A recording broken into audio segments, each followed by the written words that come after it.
A partir de este momento, usted será testigo de un interesante debate sobre un tema político de interés general. Cara a cara está en el aire.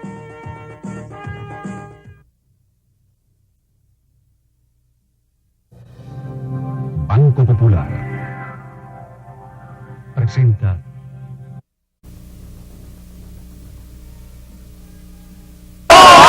esta sociedad está al revés.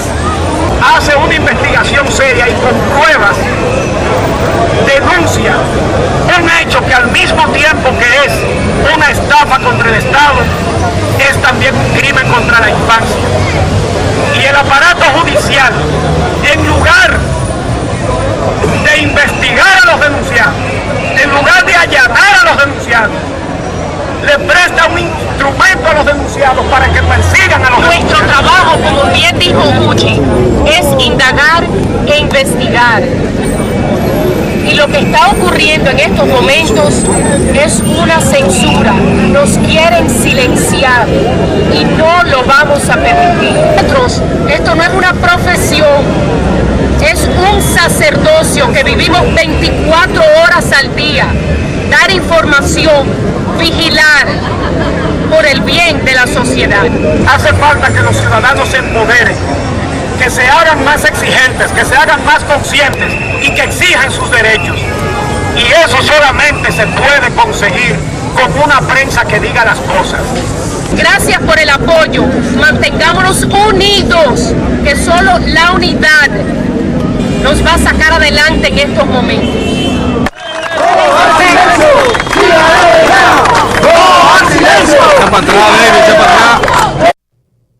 Bienvenido a este su programa Cara a Cara, el paso donde siempre presentamos temas de interés general. Hoy vamos a hablar de la profesión de periodista, que es considerada desde hace muchos años como un sacerdocio.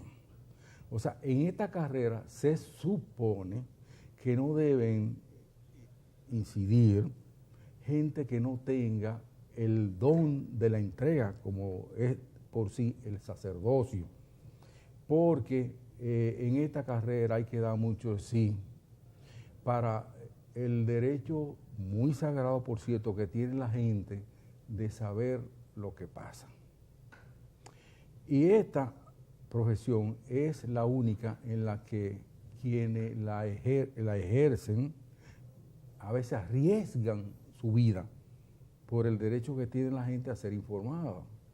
Y son muchos los colegas, tanto de aquí como de otras latitudes del mundo, que han perdido su vida en el ejercicio de esta profesión. Aquí tenemos numerosos casos, importantísimos casos, que a veces el solo hecho de uno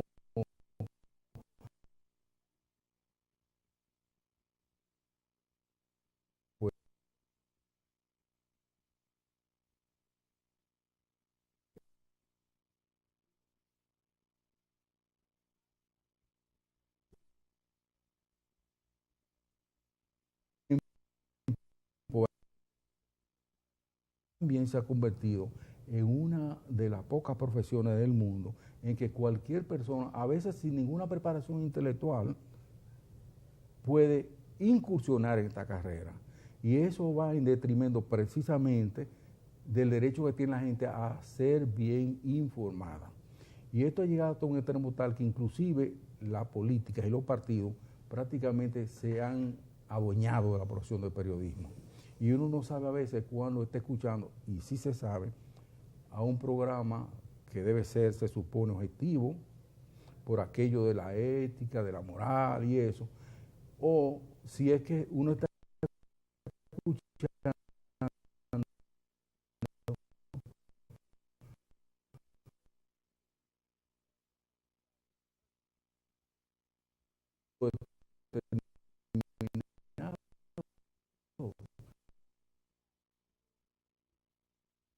determinado. Entonces, además, se agrega algo importante, y es que de buena parte para acá, esta profesión deben ejercerla personas, muchachos y muchachas con condiciones básicamente universitarias.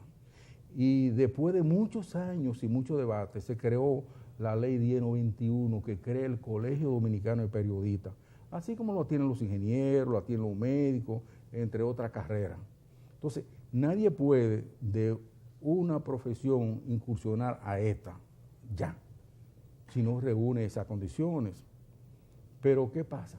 Que aún así, prácticamente mucha gente se ha adueñado de esta profesión. Y es muy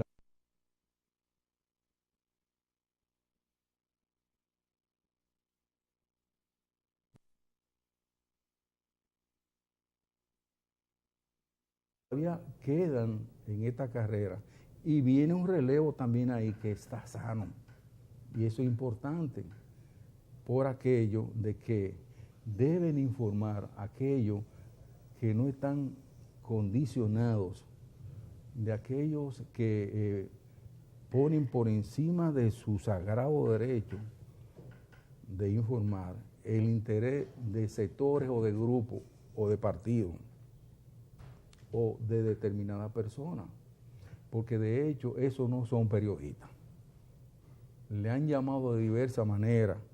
Nosotros sí sabemos, porque nosotros tenemos muchos años en esto y hicimos esta profesión a nivel universitario y conocemos a buena parte de todos los muchachos de hace buena cantidad de años al día de hoy. Y es una lucha a lo interno de la profesión que tenemos para adecentarla, para limpiar lo que uno está viendo en ella.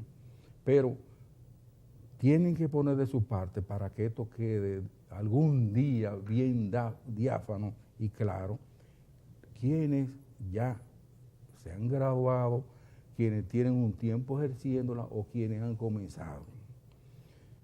Se atribuye al padre de la República China, Sun Yat-sen, que era un gran filósofo, decir que en la guerra, la primera víctima es la verdad. Y ciertamente ha sido así. ¿Y por qué es la verdad y no otra cosa o algún combatiente? Porque también se ha desarrollado en los últimos tiempos el hecho de ocultar la cosa o desdoblar la verdad para convertirla en su verdad, una verdad que no es verdad, sino que es una mentira. Y en la sociedad norteamericana hay un principio que dice que todo aquel que controla los medios controla el gobierno. En nuestro país esto ha sido una pandemia de cosas extrañísimas y no han valido los esfuerzos de muchos buenos dirigentes que ha tenido el Colegio de Periodistas y de sectores y grupos afines al CDP y personas bien intencionadas con relación a importantizar la profesionalidad de quien ejerce esta carrera. Pero eso se llevará su tiempo. En el interín, algunos todavía, y no es que estemos clamando en el desierto, nos duele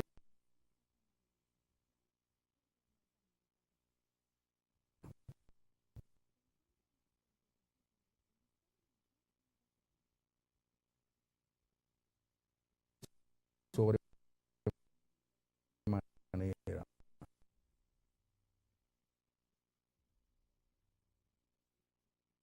Precisamente a un excelente periodista, y lo digo yo que lo conozco hace más de 40 años, y hemos elaborado juntos y hemos pasado las verdes y la madura en esta carrera, porque ahora es muy fácil, ser un buen periodista, revolucionario y cosas de esas, pero aquello que vivimos y sufrimos los 12 años, que es una etapa que algún día tiene que escribirse, los 12 años de Balaguer y la historia de la prensa, para que sepan lo difícil que es esta carrera y por qué es considerada una profesión de alto riesgo.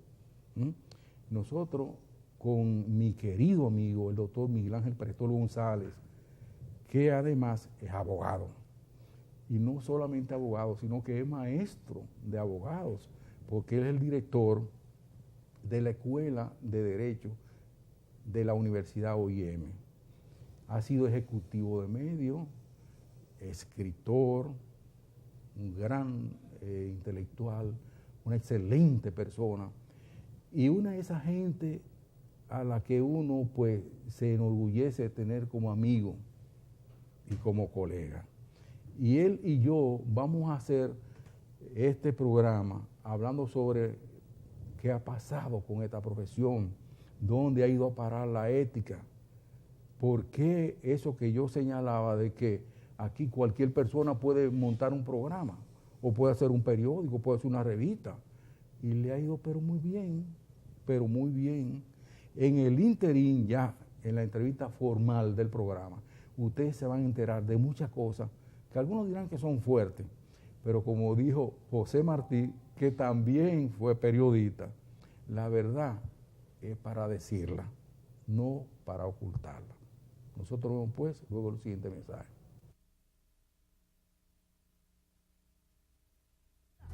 Es un siglo de miseria. Súmate a las voces que reclaman el 4% del Producto Interno Bruto para la educación como lo establece la ley. El progreso de un país descansa en su educación y corresponde al Estado hacer la justa inversión. Un mensaje de la Asociación Dominicana de Profesores, ADP.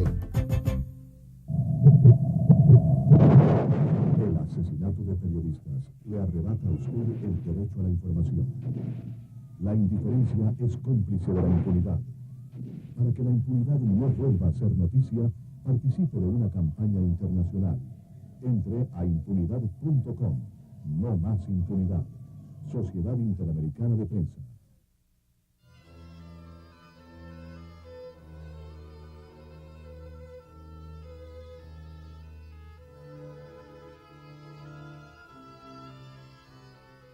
¿Verdad que viajar a Dubái fue algo increíble?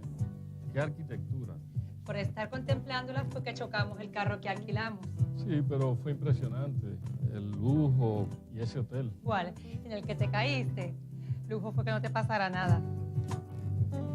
Con tus tarjetas Platinum Banreservas tienes la protección contra accidentes en viajes, seguro de alquiler de vehículos y asistencia a emergencia médica. Los buenos momentos son para recordarlos con las tarjetas Platinum Banreservas. Un mundo de beneficios para ti.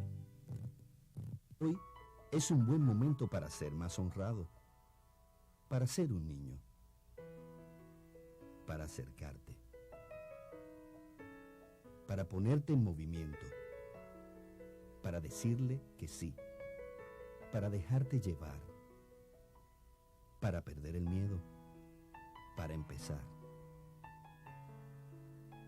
para cambiar.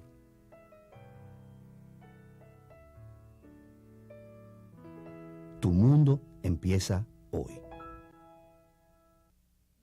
8 documentales históricos producidos por Emilio Erasme Peña, productor de Huellas en la Historia, La Raza Inmortal, La 40, Peor que el Infierno, Lora Fernández, Nuestro Titán de Abril, La Conspiración de los Sargentos, La Rebelión de los Pilotos, Días Irrepetibles, Año 1960, Violencia y Crimen, y La Muerte de Trujillo, la gesta del 30 de mayo. Adquiérelos llamando al 809-530-2038 o al 809-530-5128. No te quedes sin conocer la última jornada de lucha patriótica del pueblo dominicano. Los a carbón mineral se manejan de manera más limpia y ambientalmente responsable gracias a los avances tecnológicos. El carbón mineral puede quemarse limpia y efectivamente con tecnologías que mejoran día tras día. Las plantas que construimos están inscritas en el Mecanismo de Desarrollo Limpio, MDL, en armonía con la calidad ambiental. Las cenizas que producen son usadas en la industria de la construcción y la agricultura. Transformar nuestra matriz a carbón mineral y gas natural es el inicio de la solución para tener un estable y eficiente sistema energético. Corporación Dominicana de Empresas Eléctricas Estatales, CDEE.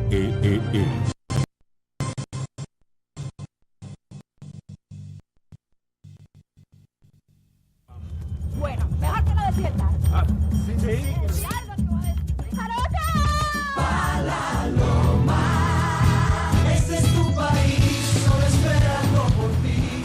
Tu país lo tiene todo y todo por descubrir. Más que playas y montañas, alegría y corazón. Donde quiera que tú vayas, disfrutas con pasión. Donde quiera que tú vayas, todo es música y sabor. Este es tu país, sigue esperando por ti. Tu país que tiene todo y todo por descubrir. Donde quiera que vayas, hay una aventura por descubrir. Conoce tu país. Ministerio de Turismo. Turismo para todos.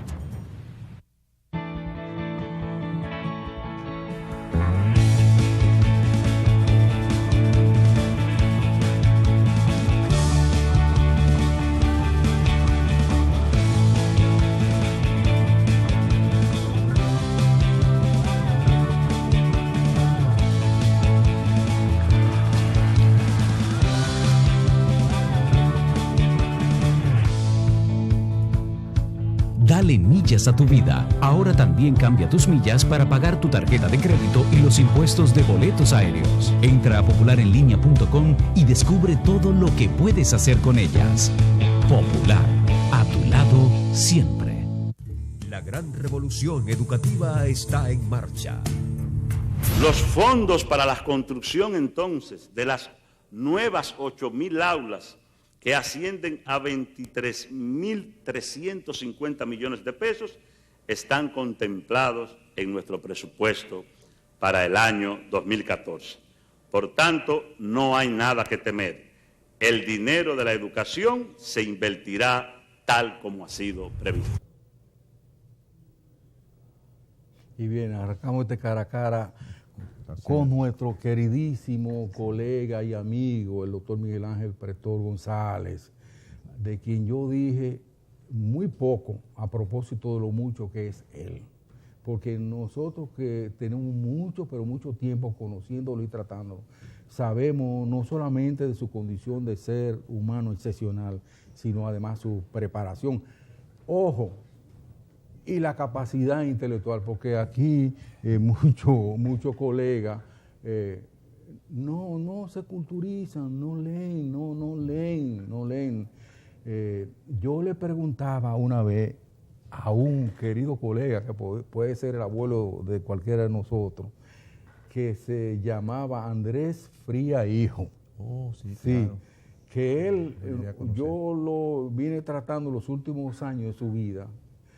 Él además era un gran deportista, fundador de la famosa Liga del Cine de béisbol, donde desfilaron algunas personalidades entre ellos, algunos de los cuales llegó a ser inclusive presidente del Pabellón de la Fama del Deporte Nacional, que es, por ejemplo, el caso del doctor Luis Checker Ortiz, que además es abogado también, un gran deportista. Y yo le preguntaba a Andrés Fría, hijo, ¿cuál es, Andrés Fría, la diferencia entre los periodistas de antes? Se está hablando de La Nación de los principios de Trujillo, a los periodistas de la época en que yo lo entrevisté, y él me dijo esto, que antes nosotros sabíamos escribir y no pedíamos. Claro. ¿Qué ha pasado, doctor Pretor, con esta profesión? Nosotros que llegamos a ella, incursionamos en el periodismo con tantas ilusiones y arriesgando mucho de nosotros para que esto no parara exactamente, no solamente la profesión, sino el país como país en lo que ha venido a parar. Bueno, ante todo, mi querido amigo Rafael Reyes Jerez, déjame consignar mi gratitud por tus palabras y además entender que estamos en un diálogo de unos viejos compañeros periodistas con una noción que tuvimos desde que comenzamos a acercarnos en términos de formación previamente y luego en el ejercicio de esta profesión que yo digo que a pesar de que hoy me dedico a las lides del derecho, en realidad considero que es la profesión más apasionante y en la que el profesional se siente, digamos, más satisfechos de una aportación social. Porque cualquier otra profesión liberal, usted quizá se va a concentrar en resolver problemas particulares, si usted es médico, si usted es abogado, si usted es ingeniero, etcétera, etcétera. Pero el periodista trabaja directamente con un compromiso frente a la sociedad. Entonces, fíjate en esto, Rafael. Resulta que debemos ver esto en un contexto amplio de cómo ha evolucionado el concepto del periodista desde la época en que nosotros hacíamos nuestras primeras armas. Vale decir, pertenecemos a la hornada posterior a la liquidación de la dictadura de Trujillo. Cuando comenzamos a relacionarnos con el periodismo, por ejemplo, puedo hablar de mi caso particular, me llamó la atención la lectura de diferentes diarios, principalmente locales y extranjeros algunos, respecto de cómo se reseñaban los acontecimientos, tanto nacionales como internacionales. Es entonces cuando me acerco a una escuela argentina por correspondencia, intercambio cultural americano, y entonces me relaciono ya con la técnica del periodismo como tal, hasta que un grupo, de los que formó parte, por cierto, un periodista que después lo mataron, Luis Reyes Acosta, se lo recuerda, Luis Reyes Acosta, y ahí estuvo también Rafael Núñez Grasal, estuvo Pedro Cava, hubo varios periodistas, Claudio Chevalier, sí, que naturalmente comenzamos en una especie de entrenamiento especial con el doctor Alberto Malagón. El doctor Alberto Malagón es quien me lleva de la mano a mí propiamente hablando en, ¿verdad?, lo que es el periodismo en su aspecto sobre todo técnico. Él nos enseñó a lo que era la redacción tradicional, sobre todo con el patrón norteamericano, de los párrafos cortos, las oraciones breves, los verbos activos, no prodigar en adjetivos ni adverbios, es decir, nos enseñó, pero aparte de eso, nos incitó a la lectura. Él era un lector voraz, era un lector permanente.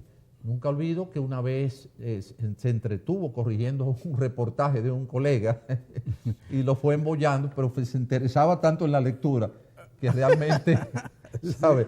Luego se lo puso en la boca como si fuera un chicle. Bueno, pues resulta que una de las cosas que salieron a relucir entonces es que los periodistas no solo debíamos preocuparnos por el aspecto técnico, sino además preservar el buen nombre de la profesión que habíamos abrazado. Y entonces empezamos a leer autores como John Hohenberg, Dovifat, Emil Dovifat, ¿te acuerdas aquellos autores que comenzamos a leer entonces? Pero Malagón nos insistía siempre en la lectura de Azorín, Hemingway, una serie de autores, exactamente, Solá, etcétera, y desde luego, pues, nosotros pues nos nutrimos no solo de unos conocimientos, digamos, ya propiamente de la técnica, sino además de ciertos principios éticos y morales.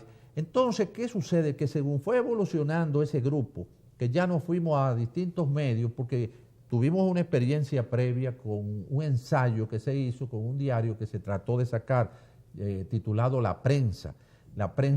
Ese diario era utilizando unas máquinas, unas rotativas un poco viejas que había adquirido el señor Ibarra Ford, que ya murió. Y entonces el equipo era muy viejo y entonces había dificultades en la impresión. Por cierto que entonces se publicaba la revista Cachafú, una revista humorística, periodística, en la que había un grupo de genios del periodismo, Juan José Ayuso, Francisco Álvarez Castellanos, en fin, un grupo de periodistas cerebrales que recuerdo que en esa ocasión pusieron una serie de definiciones y recuerdo que en una parte consignaron, decía, protectora la Altagracia, decía en una parte, Pérez, que si yo, protectora, entonces decía después, la prensa, decía, diario interdiario del mediodía que sale a la medianoche. Es decir, nosotros ahí pasamos las de Caín, tratando de hacer las ediciones, porque normalmente las ediciones salían tarde, etcétera, etcétera. Así que el periódico quería hacer una competencia con el periódico La Nación, la prensa. Bueno, pero lo que te quiero señalar es que ya cuando nosotros vamos a fundar el Nacional, el grupo ya más o menos varios de nosotros, pues ya ahí estaba Freddy Gastón Arce como director ejecutivo, el director general Molina Morillo, y había un triunvirato, vamos a decir así, que formaban Juan José Ayuso, Francisco Álvarez Castellano y Radamés Gómez Pepín. ¿Qué equipo? Eso es de Grandes Ligas. Un equipo de Grandes Ligas. Estaba pero Miguel la cosa, Rafael, que teníamos nosotros es que era como un compromiso de honor nuestra condición de periodistas. Ay de aquel que se atreviera a hacernos una oferta, aunque fuese mínima. Hubo funcionarios que nosotros dejamos de visitar porque unas navidades trataron de hacernos unos obsequios, ¿sabes? Y nosotros dejamos esa fuente. Fíjense qué concepto teníamos. Y nunca me olvido del caso de Rafael Núñez Grasal en una rueda de prensa, que después que toma nota y toma todos los datos y todas las cosas, al final dicen que los periodistas que pasen por donde el señor tal que tiene unos sobres que va a entregar. Eso bastó para que Núñez Grasal ahí mismo hiciera así y rompiera la libreta y todo. Y la verdad es que ese era el tipo de concepto ético que teníamos entonces. Para nosotros la misión era tratar de servir a la sociedad. ¿Cuántas veces no hicimos reportajes a favor de niños que necesitaban ser operados en los Estados Unidos y se lograron esos resultados? Nunca me olvido, esto fue, claro está, en la revista Ahora, en la que yo escribí también, haciendo mis primeras armas en el periodismo, aquella vez que el hogar de ancianos y centro de geriatría San Francisco de Asís, yo fui a hacer un reportaje allí y comprobé que los ancianos tenían unos accidentes. Era donde está ahora la Universidad Pedro Enrique Jureña, era un edificio poco funcional para los ancianos, muchos se caían del segundo piso en las escaleras, etcétera, y yo logré, hicimos reportaje, y ese reportaje a doble página hizo posible que el gobierno de entonces, creo que era el Triunvirato, me parece que era antes del gobierno de Juan Bosch, era el Consejo de Estado, llamara entonces para la construcción de lo que es hoy el Centro de Geriatría, que está ubicado ahora por la Avenida Independencia, allá al fondo, cerca de la Casa de España. Es decir, realmente ese tipo de cosas nos producía una sensación, era la manera como una retribución para nosotros. Es que teníamos los principios tú acabas de citar a José Martí, aquella frase famosa, solo el que sabe de periódico y de lo costoso del desinterés sabe apreciar de veras lo que vale la aparición de un diario honrado y libre. Es decir, todos abrazamos ese grupo de periodistas, era cuestión de honor, Uchilora, Núñez Grasal, Grimaldi, Miguel Hernández, ese grupo en ese momento, todos abrazamos los principios éticos y nosotros nos vanagloriábamos de que hay de aquel que se atreviera a hacernos ofertas de cualquier naturaleza impropia. De manera que en esta razón, esa era la noción de periodista que regía en aquel entonces. No se estilaba tanto eso de que el periodista tuviese unos ingresos extra periódicos, digamos, a través de funcionarios o cosas así por el estilo. Podía haber un caso particular, podía darse una situación determinada. Yo recuerdo periodistas de La Nación que a veces me decían, tú tienes que actualizarte, porque a ti no te gustan los tragos, no te gustan, y tienes que, ¿sabes? Entonces, yo entendía que el periodista tenía no solo que, digamos, mantener unos principios éticos y un concepto del ejercicio, sino al mismo tiempo manejarse con una fórmula, digamos, propia del contenido de su profesión. Entonces, Rafael, la profesión va evolucionando con el tiempo, como es natural.